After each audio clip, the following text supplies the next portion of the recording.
আপনারা যখন এই প্রশিক্ষণ নিয়ে ফিরে যাবেন আপনাদের শিক্ষা প্রতিষ্ঠানে বা সর্বত্রই, আপনারা তখন শিক্ষকের দায়িত্ব পালন করবেন। সেগুলো কি?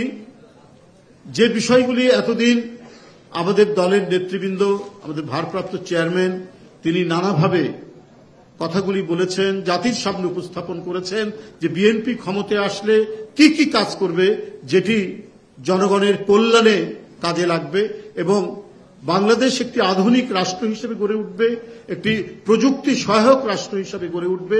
তার জন্য যে অভীষ্ট লক্ষ্য, সেই লক্ষ্যকে সামনে রেখে এই কথাগুলি, অঙ্গীকারগুলি তিনি করেছেন নানা সময়ে নানা বিষয়ে।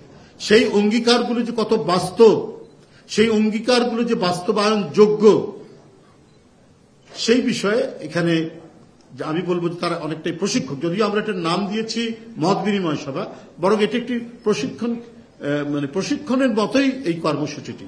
আপনারা ভালো করে শুনবেন, আপনাদেরকে প্যাড দেওয়া হয়েছে, কলম দেওয়া হয়েছে, আপনারা সেগুলো আসল নোটগুলো নেবেন এবং সেটাকে আত্মস্থ করে আপনারা ছড়িয়ে পড়বেন সারা বাংলাদেশে। এটাই হচ্ছে এটার মুখ্য উদ্দেশ্য। আপনার ফার্মার্স কার্ড, তারপরে আরো মেডিকেল কার্ড, আমরা কৃষির ক্ষেত্রে, শিক্ষার ক্ষেত্রে, স্বাস্থ্যের ক্ষেত্রে বিএনপির অঙ্গীকারগুলো নিয়ে এখানে রিসোর্স পার্সনরা কথা বলবেন। আপনারা সেটা আপনারা টুকে নেবেন, জানবেন এবং কিছুটা ইন্টারেক্টিভ হবে। আপনাদের মধ্যে যারা বলবেন তাদের মিথস্ক্রিয়া হবে। অল্প সময়ের মধ্যে আমরা এক একটা পর্ব আধা ঘন্টার জন্য এখানে রেখেছি।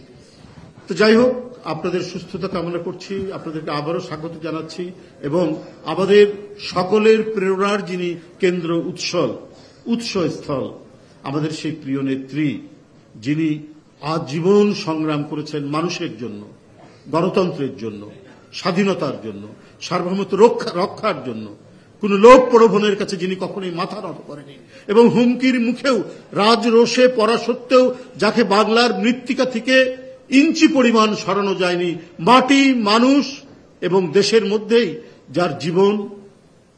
যার জীবন দর্শন কেটেছেন, তিনি আজ এভারকেয়ারে, রাজধানীর একটি হাসপাতালে একটা কঠিন শারীরিক অসুস্থতার মধ্যে তিনি চিকিৎসাধীন রয়েছেন। আমরা সবাই তার জন্য দোয়া করব।